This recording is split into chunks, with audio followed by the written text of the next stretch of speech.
ইব্রাহিমের। হ্যাঁ ইব্রাহিমের। সব ইব্রাহিমের? জি। আচ্ছা একটু জোরে কথা বলবেন। কি অবস্থা এখন? প্রায় তো 1 মাস হয়ে গেছে, এখন 1 মাস হয়েছে নাকি 1 মাসের বেশি হয়েছে? না, আজকে 1 মাস। আজকে 1 মাস হয়েছে। আচ্ছা আজকে 1 মাস হয়েছে, কিন্তু এখন পর্যন্ত আপনি কি আপনার সন্তানকে ফিরে পাননি? জি না। যে সন্তানকে ছাড়া একদিনও ছিলেন না, সেই সন্তানকে ছাড়া 1 মাস কিভাবে ছিলেন? এই যে তার স্মৃতিগুলো নিয়ে বসে আছেন।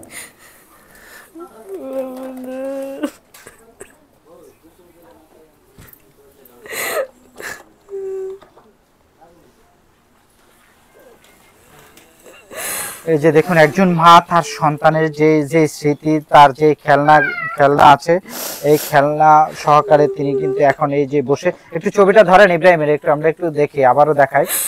কোন সহৃদয়বান ব্যক্তি যদি কারো, যদি একটু উপরে ধরেন আরেকটু আপা, কোন সহৃদয়বান ব্যক্তি যদি এই ছবিটি দেখে যদি কোথাও দেখেন এই সন্তানটাকে, তাদের সাথে যোগাযোগ করবেন। এই যে স্ক্রিনে এবং এই যে মানে সম্মান চাই একটি পোস্টার করেছে, এই যে আমরা একটু ফোন নাম্বারটা একটু দেখাই দিই।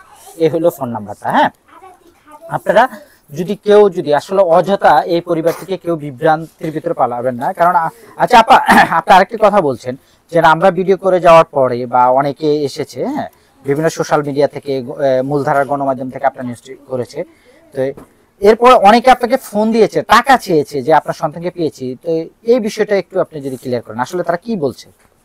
ওনারা ফোন দিয়ে বলতেছে যে আমাদের ভাই, আমাদের কাছে আপনার বাচ্চার সংবাদ আছে, আমাদের যদি 10,000 টাকা পাঠান আমরা আরো কিছু তথ্য আপনাদের দিতে পারি। তো ওর আব্বু বলছে যে ভাই আপনি আমাদের একটা আমার বাচ্চার ছবি বা ওদেরকে সাথে একটু ভিডিও কলে কথা বলে দেন, আমি আপনাকে টাকা দিব। বলতেছে ওটা যদি করি তাহলে তো আপনি মিডিয়া আপনার ইয়া দিয়ে, পুলিশ দিয়ে আপনার বাচ্চা পেয়ে যাবেন, তখন তো আমাকে টাকাটা দিবেন না। বলছে না, আমি আপনাকে আগে টাকা দিব, তারপর হয়তো মিডিয়া ইয়াতে যাব। তখন ওনার লাইন বন্ধ করে দিচ্ছে, আর যোগাযোগ করেন, ওই নাম্বারও বন্ধ পাইছি আমরা।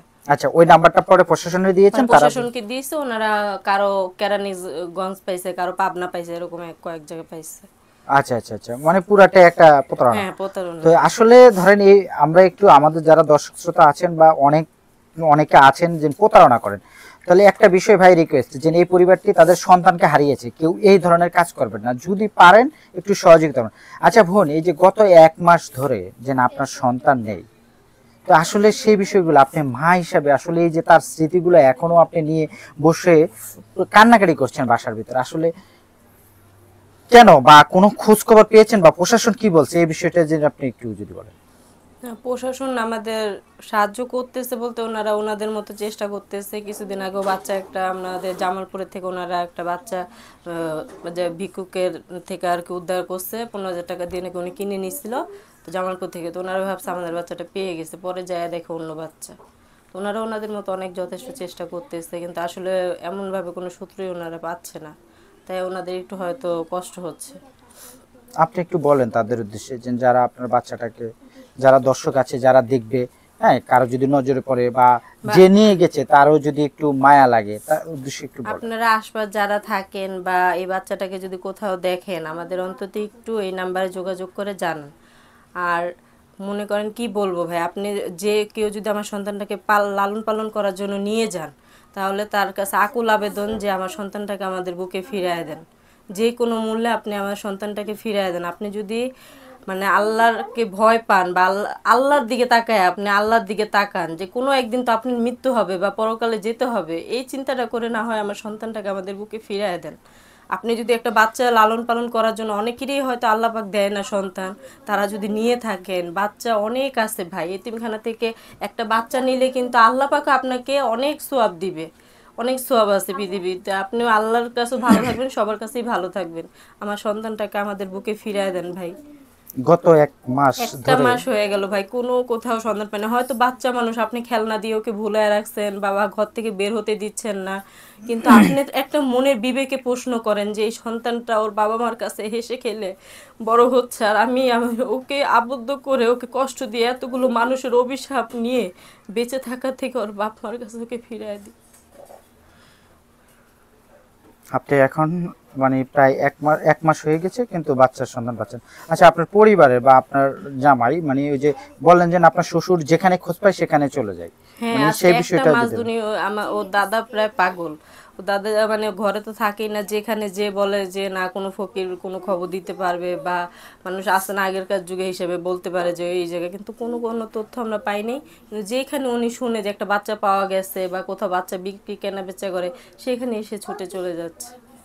উনি ঘরে এখন একটা মাছ ধরে কইতে পারে না ঘুম কেমন খাওয়া কেমন, কেউই না, কেউই খাওয়া দাওয়া ঘুম কোনো ইয়া নাই, মানে সবাই ছোট মানুষ ছিল তো পাগল মানে রাখতো সবাই ডাইকা ইয়া করে, অনেক ইয়া ছিল, মিশুক ছিল বাচ্চা। আচ্ছা আচ্ছা, ইব্রাহিম তো নেই, হ্যাঁ, আপনার তো আরেকটা সন্তান আছে, একটি মেয়ে আছে, হ্যাঁ, আরেকটা মেয়ে আছে না আপনার, যে বড় মেয়েটা।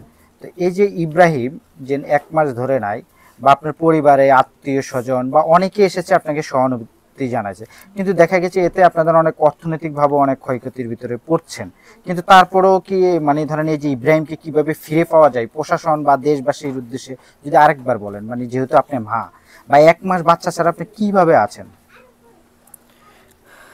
আমার বাচ্চাটাকে মনে করেন, তো আমরা যেভাবে লালন পালন করছি হয়তো বা অত ওকে ইয়ে দিতে পারিনি, তারপরেও মনে করেন যথেষ্ট চেষ্টা করছি বাবা মা হিসেবে ওকে স্বাচ্ছন্দ্য রাখতে। তাহলে মনে করেন এই দেশবাসীর উদ্দেশ্যে বলে আমাকে অনেক অনেক ভাই সৌদি আরব বলেন, সিঙ্গাপুর থেকে অনেক অনেক ভাই ইউটিউবের এগুলো দেখে আমাদের ফোন দিচ্ছেন, আমাদের অনেক কষ্টের কথা শেয়ার করছেন। তাই আপনাদের অনেক ধন্যবাদ, কিন্তু আপনাদের কাছে আরও রিকোয়েস্ট, আপনারা বেশি বেশি শেয়ার করে আমাদের এই ভিডিওগুলো বেশি ছড়ান, যেন আমার ছেলের যেখানে আছে সেখান পর্যন্ত যায় ওনাদের কাছে, ওনাদের হৃদয়টা একটু খারাপ লাগে, ওনাদের খারাপ লাগলে আমার সন্তানটাকে যেন ফিরিয়ে দেয়, একটু কি দেশবাসীর কাছে আবেদন। আচ্ছা, আপনি আপনার সন্তানকে নিয়ে কি স্বপ্ন দেখেছেন, তাকে পড়াশোনা করে কি বানানোর না, স্বপ্নটা? আমি আমার সন্তানকে চিন্তা, মানে আমাদের দুইজন, আমাদের স্বামী স্ত্রী সবসময় চিন্তা ছিল আমাদের মেয়ে বা আমার ছেলে হলো যাই হোক আমরা ওদের আল্লাহর রাস্তায় দিয়ে দিব, ওদের মানে মাওলানা বা হাফেজের পথে যাবে। এই জন্য ছোটোবেলা থেকে ও আল্লাহ মানে ডাকতো, তাই ওর আব্বু ওকে মসজিদে নিয়ে যেত 1 বছর থেকে, মানে ছোটোবেলা থেকেই নিয়ে যেত। হাঁটা যখন শিখছে তারপর থেকে আস্তে আস্তে মসজিদে যেত, ঘরে বাবার সাথে নামাজ পড়তো। আমাদের ইচ্ছা ছিল আমাদের সন্তানকে এমন একজন মাওলানা বানাবো, হাফেজ বানাবো, এই জন্য। তাহলে স্বপ্নটা এখন যেহেতু গত 1 মাস ধরে স্বপ্নেই রয়ে যাচ্ছে, এদিকে মানে ইব্রাহিমকেও পাচ্ছেন না, সন্তানকেও পাচ্ছেন না, আর আপনার স্বামী মানে আসলে আপনাদেরকে কেউ ওইভাবে কেউ কাউকে সান্ত্বনা দিয়ে বুঝাইতেও পারছেন না যে এই যে 1 মাস যে আপনি এর আগে বলেছেন যে আপনার সন্তানকে আপনি একদিনও সে আপনাকে ছাড়া আলাদা এক থাকেনি। না না, 1টা ঘন্টা আমার মেয়েকে রাইখে আমি ইন্টার পরীক্ষা দিতে গেছি, কোথাও দূরে দূরে যেতে হলে গেছি, কিন্তু আমার ছেলেকে রেখে আমি কোথাও যাইনি। আর ছেলে যদি ওরা বাবার সাথে 1টা ঘন্টা রাস্তা ঘুরতে গেছে, চা খাইতে গেছে, দৌড়ে আবার আমার কাছে চলে আসছে। ওর আব্বু যদি একটু শিখাই দিত, তোর আম্মুর মাইর দে, তাইলে মনে করেন ওর কামড় দিত। যে মানে অনেক পাগল ছিল আমার জন্য, অনেক আমার কাছে থাকতেই পারতো না।